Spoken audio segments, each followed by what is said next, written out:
Rutledge from TechRaptor here. I'm with Chris Cobb from Ragtag Studios, developers of Raise the Dead.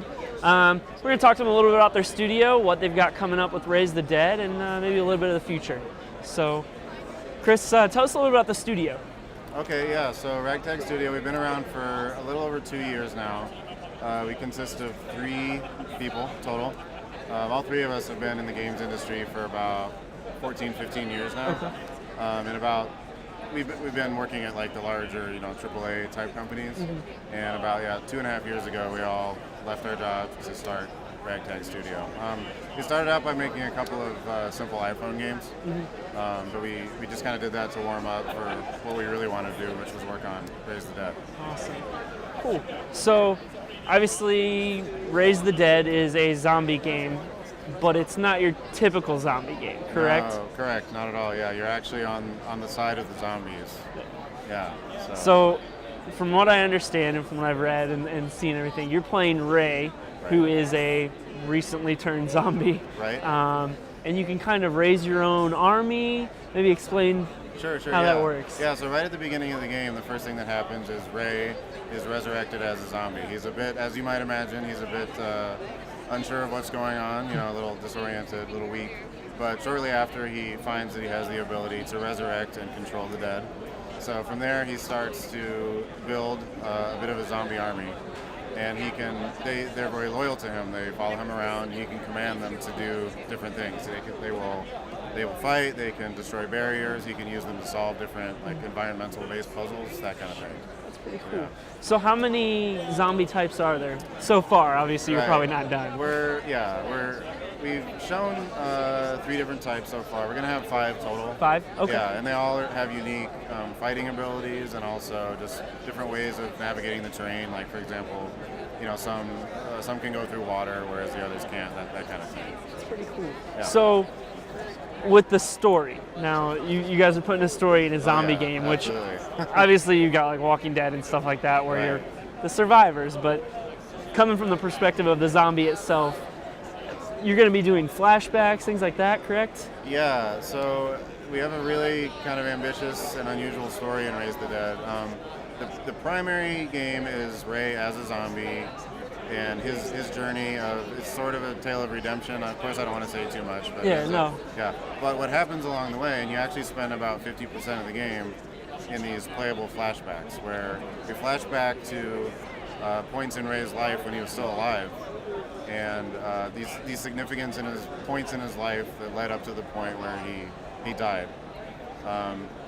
So we use that as a mechanic to basically sort of provide motivation for what happens to him in the present, because he's a little more with it than your typical zombie. He kind of grows along the way, and so we use these flashbacks to sort of remind him of things like either people he knew when he was alive or abilities that he had in the past. And so that's how he's growing as a zombie. So go ahead. And it all kind of comes together in the end. You find out like how Ray died and sort of what he's doing as a zombie to sort of rectify some things that happened in the past. So that's cool. What are some really cool features of the game that players should be getting excited about?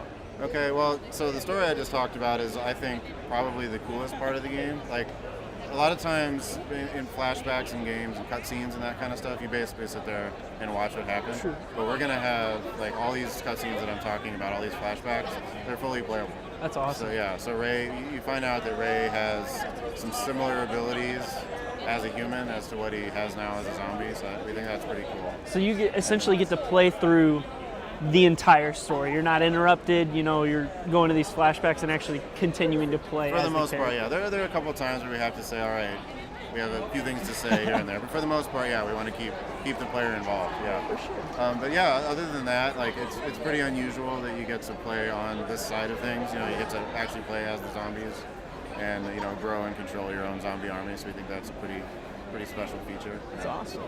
Stuff like that. So tell us a little bit about the art style. What inspired it?